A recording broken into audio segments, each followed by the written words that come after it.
Hello everyone, I am Anjali Soni, your maths educator. हम Riemann integration का course cover कर रहे हैं। इस कोर्स पर ऑलरेडी मैं 2 लेक्चर बना चुकी हूँ। आज की वीडियो में हम उसी सीरीज को आगे बढ़ाएंगे और रीमान इंटीग्रेशन से रिलेटेड कुछ और थ्योरम्स को प्रूफ करेंगे। तो आइए स्टार्ट करते हैं। और आज की वीडियो में हो सकता है कि आपको व्हाइट बोर्ड पर थोड़ा रिफ्लेक्शन और शेडो की प्रॉब्लम हो सकती है। अभी जब मैं रिकॉर्ड कर रही हूँ तब तो ये रिफ्लेक्शन वाली प्रॉब्लम आ ही रही है। जब मैं इसे एडिट करूंगी तो हो सकता है ये प्रॉब्लम रिड्यूस हो जाए काफी हद तक।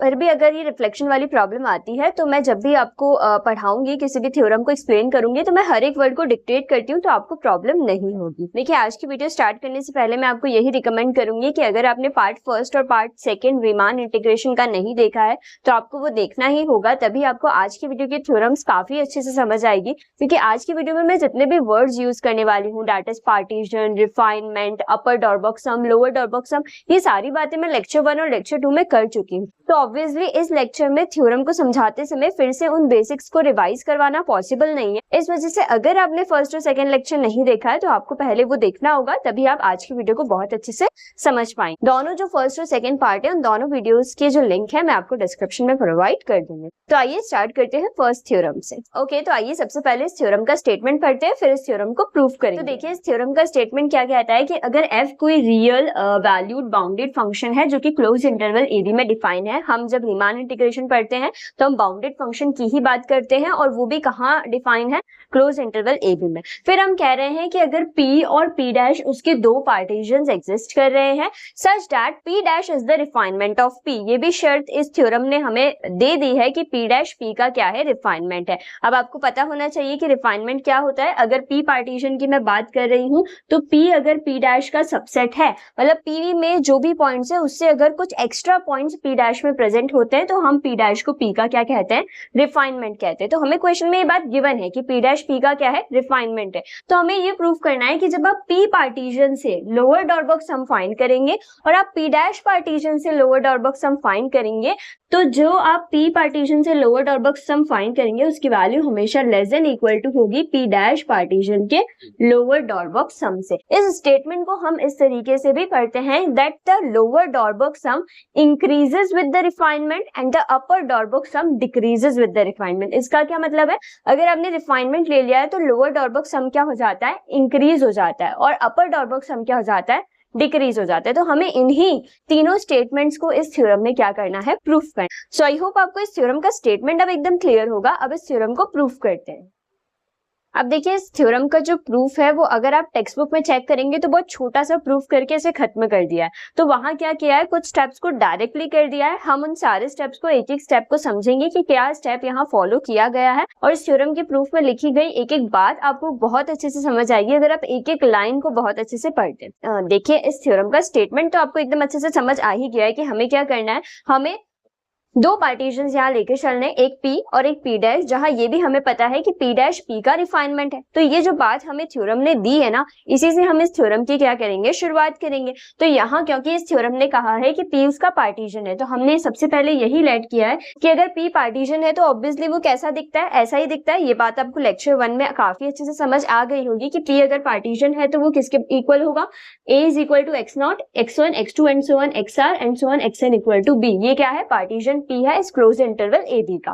फिर उसके बाद में हमने यहाँ यही लिखा है b the partition of close interval ab and p dash b it's refinement. p dash को हम क्या कह रहे हैं, p का रिफाइनमेंट कह रहे हैं। अभी मैंने आपको बताया कि रिफाइनमेंट क्या होता है। अगर एक भी एक्स्ट्रा पॉइंट हम उस पार्टीशन से दूसरे वाले पार्टीशन में ले लेते हैं तो नेक्स्ट वाले को हम फर्स्ट वाले का क्या कह सकते हैं, रिफाइनमेंट कह सकते हैं। तो यहाँ पर p में ये सारे पॉइंट्स आ रहे हैं। अगर इस p पार्टीशन में मैं एक एक्स्ट्रा पॉइंट भी ले लेती हूँ तो मैं उसे p डैश कह दूंगी और वो p डैश क्या कहलाएगा, p का रिफाइनमेंट कहलाएगा। तो हमने यही कहा है containing one more point then p that is alpha. हम कह रहे हैं कि अल्फा पॉइंट जो है वो p डैश में आ रहा है और वो कौन से इंटरवल में आ रहा है, lying in the sub interval IR of p dash.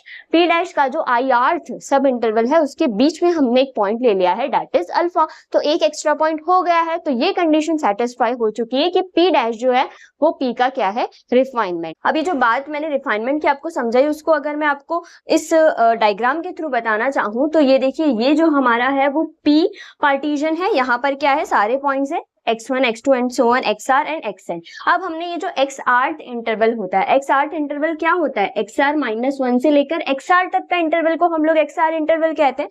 उसके बीच में मैंने एक पॉइंट डाल दिया दैट इज अल्फा, तो इसे मैं क्या कह रही हूँ, ये मेरा p डैश पार्टीशन। यहाँ तक कोई प्रॉब्लम नहीं। अब क्योंकि हमें यहाँ पर लोअर डॉर्बॉक्स सम की बात करनी है, तो आप इतनी बात तो समझ गए होंगे कि अगर लोअर डॉर्बॉक्स सम सिर्फ p पार्टीशन में बात करती हूँ तो हम जानते हैं कि LPF का फॉर्मूला क्या होता है, summation r running from 1 to n small mr del r होता है। तो वहां हमें स्मॉल mr की बात तो करनी होगी, ये बात आपको समझ आ रही है। स्मॉल mr क्या होता है, स्मॉल mr इन्फीमम होता है उस फंक्शन का किसी rth सब इंटरवल में। तो हम यहाँ पर क्योंकि किन किन सब इंटरवल की बात करने वाले हैं, एक तो हम xr सब इंटरवल की बात करेंगे, ठीक है। दूसरा हम क्या करेंगे, इस सब इंटरवल की बात करेंगे xr-1 से लेकर अल्फा वाला एक सब इंटरवल और अल्फा से लेकर xr वाला दूसरा सब इंटरवल। इन 3 सब इंटरवल की मैं यहाँ बात करने वाली हूँ। तो क्योंकि मैं यहाँ 3 सब इंटरवल की बात कर रही हूँ तो तीनों के लिए मुझे उनके इन्फीमम डिफाइन करने होंगे ना, तभी तो मैं उसका लोअर डॉर्बॉक्स सम फाइंड कर सकती हूँ। जैसे कि अगर मैं फर्स्ट सब इंटरवल की बात करती हूँ तो उसका इन्फीमम क्या हुआ करता है, m1 हुआ करता है। सेकेंड की बात करते हैं तो m2 हुआ करता है। ऐसे ही rth सब इंटरवल की बात करते तो क्या होता है, mr हुआ करता है। तो यहाँ पर हमने यही कहा है कि हम लेट करके चल रहे हैं कि mr जो है, स्मॉल mr, वो इन्फीमम है फंक्शन का xr-1 से xr इंटरवल का। फिर उसके बाद में हमने बोला है कि mr डैश जो है वो इन्फीमम है फंक्शन का xr-1 से अल्फा। यहाँ पे जो इन्फीमम है उसे हमने लेट किया है mr डैश, और xr-1 से लेकर xr तक का जो इंटरवल है इसके लिए हमने जो इन्फीमम लेट किया दैट इज mr। और अब एक और इंटरवल मेरे पास है दैट इज अल्फा से लेकर xr तक का, तो उसके इन्फीमम को मैं क्या लेट कर रही हूँ, mr डबल डैश। तो यहाँ पर जो इन्फीमम है उसे मैं क्या लिख रही हूँ, mr डबल डैश। तो ये तीनों इन्फीमम्स मैंने यहाँ लेट कर लिए हैं। आई होप आपको यहाँ तक भी समझने में कोई प्रॉब्लम नहीं है। अब देखिए आगे मैंने क्या लिखा है, अगर इस तरीके की बात मैं यहाँ कर रही हूँ जहाँ ये समझिए कि ये देखिए ये मेरा है xr-1 से लेकर xr तक का इंटरवल, ठीक है। अब मैंने इसके बीच में एक अल्फा पॉइंट डाल दिया जिससे ये सब इंटरवल अगेन 2 सब इंटरवल्स में क्या हो गया, डिवाइड हो गया।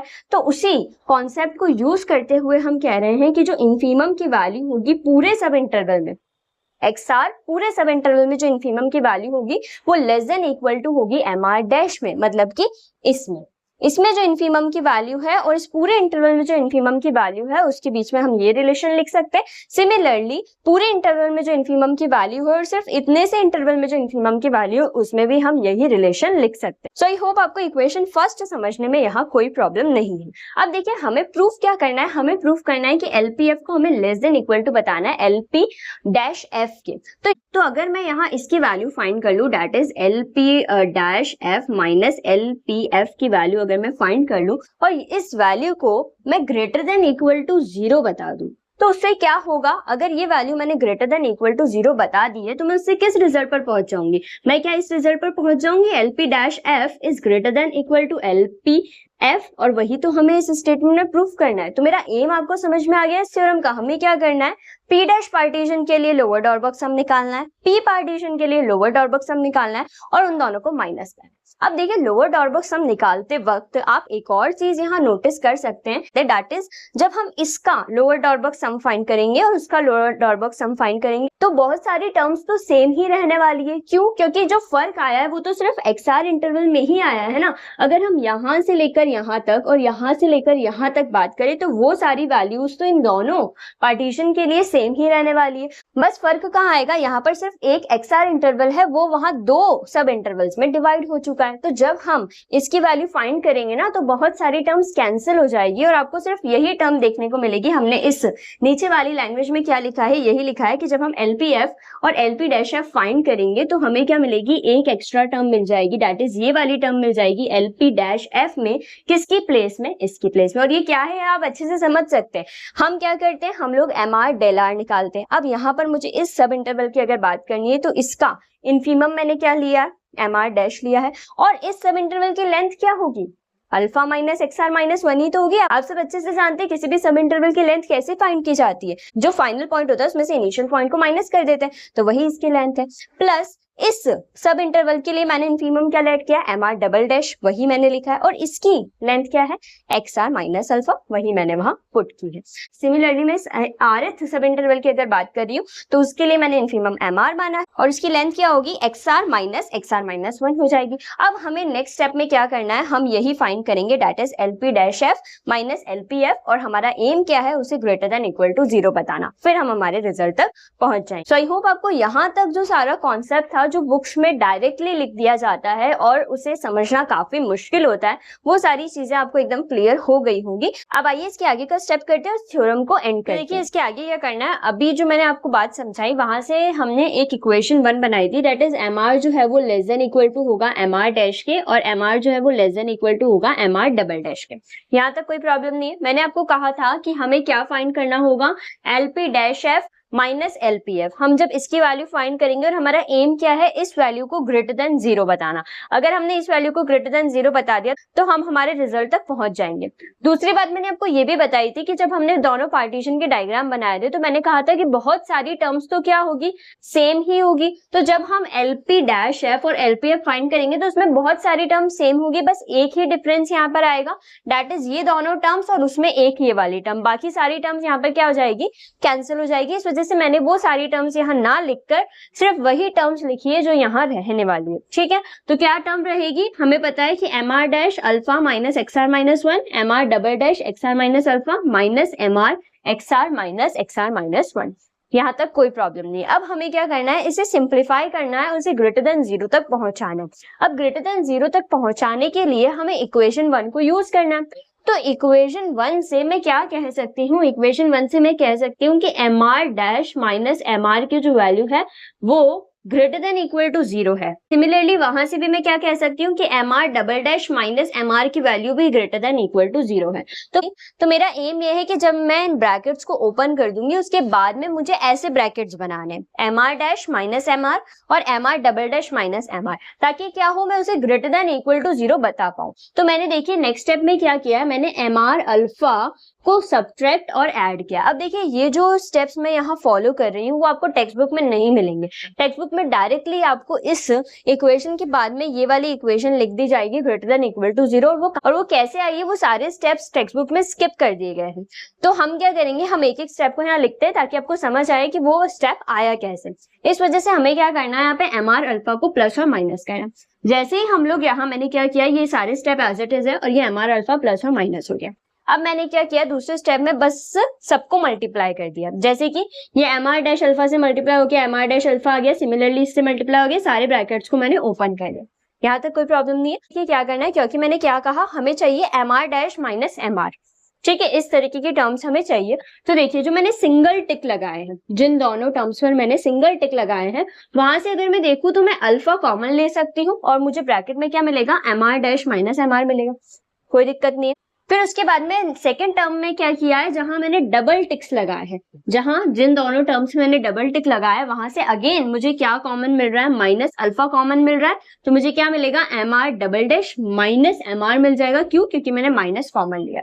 ठीक है, फिर उसके बाद में जहां मैंने 3 टिक्स लगाए हैं वहां से मुझे क्या कॉमन मिल रहा है, वहां से मुझे एक्स आर कॉमन मिल रहा है। तो वहां से मैंने एक्स आर कॉमन लिया है और मुझे ब्रैकेट में क्या मिल रहा है, M R double dash minus M R. अब लास्ट ये जो दोनों टर्म्स बच गई है, इन दोनों में से क्या कॉमन आ रहा है, एक्स आर माइनस 1 कॉमन आ रहा है और ब्रैकेट में अगेन क्या बचेगा, M R dash minus M R बच जाएगा। क्यों, हमने माइनस कॉमन लिया। ठीक है, अब नेक्स्ट स्टेप में हम लोग क्या करें, अगर आप इन दोनों टर्म्स में फोकस करेंगे तो इन दोनों टर्म में एक सेम ब्रैकेट आपको मिल रहा है, that is M R dash minus M R. तो यहाँ से हम लोग क्या लिख पाएंगे, alpha minus x are minus 1 plus इन दोनों में से हमें क्या मिल रहा है, M R double dash minus M R. तो हम यहाँ पर क्या लिख पाएंगे, x are minus alpha. I hope आपको यहाँ तक कोई प्रॉब्लम नहीं होगी। अब ये बनाने के बाद तो आप समझ ही गए हैं कि हम हमारे रिजल्ट तक पहुंच गए हैं। मैंने आपको क्या कहा था, हमें इस तरीके का कुछ सेटअप करना है जहां M R dash minus M R हमें दिखे और M R double dash minus M R हमें दिखे। तो मुझे दिख रहे हैं। ठीक है, तो इनकी जगह मैं डायरेक्टली क्या लिख सकती हूँ कि ये वाली टर्म जो है वो भी ग्रेटर देन 0 है, ये वाली टर्म भी ग्रेटर देन 0 है और ये दोनों क्या है, अगर आपको याद है तो ये दोनों सब इंटरवल्स की लेंथ ही तो है, और लेंथ जो होती है हमेशा ग्रेटर देन इक्वल टू 0 होती है, तो ये भी ग्रेटर देन इक्वल टू 0 है, ये भी ग्रेटर देन इक्वल टू 0 है, तो ये पूरी वैल्यू जो है वो ग्रेटर देन इक्वल टू 0 है। तो यहाँ से हम कह सकते हैं, हम क्या कंसीडर करके चले थे, LP dash F minus LPF, और इसे हमने ग्रेटर देन इक्वल टू 0 अगर बता दिया है तो यहाँ से मैं क्या कह सकती हूँ, LP dash F is greater than equal to LPF, और यही हमें इस थ्योरम के ए पार्ट में प्रूफ करना था। सो आई होप आपको इस थ्योरम का ए पार्ट जो है वो एकदम क्लियर है। आइए अब इसका बी पार्ट प्रूफ करते हैं। बिल्कुल सिमिलर मैनर से हम इसका बी पार्ट भी प्रूफ कर सकते हैं, बस कहाँ फर्क आएगा, फर्क आएगा जब हम MR यहाँ स्मॉल काम ले रहे हैं वहां हम कैपिटल MR यूज लेंगे। क्यों? क्योंकि जब हम लोग अपर डॉर्बक सम फाइंड करते हैं तो हम सुप्रीमम की बात वहां किया करते हैं। तो आइए इसका बी पार्ट प्रूफ करते हैं। अब देखिए, क्योंकि अगर आपको इसका ए पार्ट अच्छे से समझ आ गया है तो अब बी पार्ट तो आप लोग डायरेक्टली जल्दी से कर देंगे, एकदम सिमिलर स्टेप्स में आप बी पार्ट इसका प्रूफ कर सकते हैं। तो जिस तरीके से हमने ए पार्ट में LPF की वहां क्योंकि बात कर रहे थे तो हमने इनफीमम सिलेक्ट किए थे, तो अब हम क्या करेंगे, सुप्रीमम सिलेक्ट करेंगे, MR, MR dash, MR double dash. आपको इंटरवल्स पता है किस किस सब इंटरवल में क्या क्या सुप्रीमम यहाँ लेट करना है। फिर उसके बाद में जैसे हम लोग वहां क्या लिखा करते थे, वहां हम ये लिखते थे कि MR की जो वैल्यू है वो लेस देन इक्वल टू होगी MR डैश के, और MR की value less than equal to होगी MR डबल डैश के। क्यों? क्योंकि वहां हम इनफीमम की बात किया करते थे। सुप्रीमम में क्या होगा, MR की value greater than equal to होगी MR डैश के, सिमिलरली MR की value greater than equal to होगी MR डबल डैश के। तो यहां से जो इक्वेशन बनेगी वो इक्वेशन क्या बनेगी, MR minus MR dash greater than equal to 0। वहां क्या बन रही थी, MR dash minus MR greater than equal to 0, और यहाँ उल्टा है। ठीक है, ये बात समझ में आ गई आपको। अगेन आपको क्या कंसीडर करके चलना है, UP dash F minus UPF, जो वैल्यूज एक्स्ट्रा है वो वैल्यूज यहाँ लिखनी है। अगेन यहाँ ऐड और सब्ट्रैक्ट क्या करेंगे, कैपिटल MR अल्फा करेंगे, सारे ब्रैकेट्स को ओपन कर देंगे। फिर उसके बाद में वही कॉमन लेने वाला स्टेप भी बिल्कुल सिमिलर है। उसके बाद में इस स्टेप तक आप देख सकते हैं बिल्कुल सिमिलर प्रोसेस है, बस हमने स्मॉल MR की जगह कैपिटल MR प्लेस किया। अब देखिए, अब फर्क कहाँ आएगा, क्योंकि हमारे पास क्या इक्वेशन है, MR माइनस MR डैश को हमें ग्रेटर देन इक्वल टू 0 बताना है, पर हमारे पास तो उल्टा है। इस वजह से मैंने क्या किया, इस ब्रैकेट में से माइनस कॉमन ले लिया। तो मैंने इधर माइनस कॉमन लिया तो ये इक्वेशन बन गई, इधर भी मैंने माइनस कॉमन लिया तो ये इक्वेशन बन गई। अब इन दोनों में से मैंने माइनस को बाहर रख लिया है और ये अंदर एक ब्रैकेट में मैंने सारी टर्म्स लिख दी है। अब ये वैल्यू हम इक्वेशन 1 से कह सकते हैं ग्रेटर देन 0 है। ये लेंथ है सब इंटरवल की, ग्रेटर देन 0 होगी, ये भी ग्रेटर देन 0 होगा और ये भी ग्रेटर देन 0 होगा। बट इस माइनस साइन की वजह से ये क्या हो जाएगा, लेस देन 0 हो जाएगी ये वैल्यू। तो यहाँ पर हम क्या कहेंगे कि ये जो हम कंसीडर करके चले थे वो लेस देन इक्वल टू 0 आ रहा है। तो लेस देन इक्वल टू 0 आने की वजह से UP dash F minus UPF is less than equal to 0 हो गया, और UP dash F less than आ गया UPF। ये वही तो हमें सेकंड पार्ट में प्रूफ करना था। तो ये सेकंड पार्ट भी इस थ्योरम का प्रूफ यहाँ हो गया है। आई होप आपको फर्स्ट और सेकंड पार्ट को समझने में कोई प्रॉब्लम नहीं हुई होगी। अब थर्ड पार्ट तो बहुत छोटा सा है, आइए उसे भी प्रूफ करते हैं और थ्योरम को एंड करते हैं। तो देखिए, जो थर्ड रिजल्ट है वो एकदम ऑब्वियस है, क्योंकि हम जानते हैं कि जो इनफीमम होता है किसी rth इंटरवल में फंक्शन का, वो हमेशा लेस देन इक्वल टू होगा उसकी सुप्रीमम के। तो अगर ये बात हम कह रहे हैं तो ऑब्वियसली डॉर्बक सम के लिए हम ये कह सकते हैं कि LPF less than equal to होगा UPF के, क्योंकि हम फॉर्मूला जानते हैं LPF का क्या होता है, summation R running from 1 to n small MR del R। तो अगर यहाँ हम समीशन ले ले और डेल R से मल्टीप्लाई कर दे दोनों तरफ तो यही रिजल्ट आपको मिलेगा। अब ये तो हमने P पार्टीशन की बात करी है, अगर हम P डैश पार्टीशन के लिए लिखना चाहे तो क्या हम इसी तरीके से लिखेंगे, बस P की जगह P डैश पार्टीशन हम काम में ले रहे हैं, उसे हमने इक्वेशन 1 दे दिया। जो ए रिजल्ट है जो अभी हमने प्रूव किया वो क्या कह रहा है कि LPF लेस देन होता है LP डैश एफ के, और बी रिजल्ट क्या कह रहा है कि UP डैश एफ जो है वो लेस देन होता है UPF के। ठीक है, तो इन तीनों रिजल्ट से इक्वेशन 1, 2 और 3 से हम क्या कह सकते हैं, देखिए इक्वेशन 2 से मैं कह रही हूँ कि LPF less than equal to है LP डैश एफ के, वो मैंने यहाँ सीधी सीधी बात लिखी है। दूसरी बात, LP डैश एफ खुद किससे छोटा है, UP डैश एफ से, इक्वेशन 1 से, तो मैंने इसे UP डैश एफ से लेस देन लिख दिया। और UP डैश एफ खुद किससे छोटा है, UPF से छोटा, इक्वेशन 3 से, तो इसके आगे हमने UPF लिख दिया है। तो इस तरीके से हमने इस थ्योरम को प्रूफ कर दिया है। आई होप आपको इस थ्योरम को समझने में कोई प्रॉब्लम नहीं हुई होगी। फिर भी आपको कहीं भी कोई भी प्रॉब्लम आती है तो आप मुझसे कमेंट्स में पूछ सकते हैं। अब देखिए, जो रीमान इंटीग्रेशन का चैप्टर है वो एक लेंथी चैप्टर है और 26 जून आपने मेरी डेडलाइन सेट कर दी है और वहां तक इस चैप्टर को कंप्लीट करने की कोशिश मैं कर तो रही हूँ।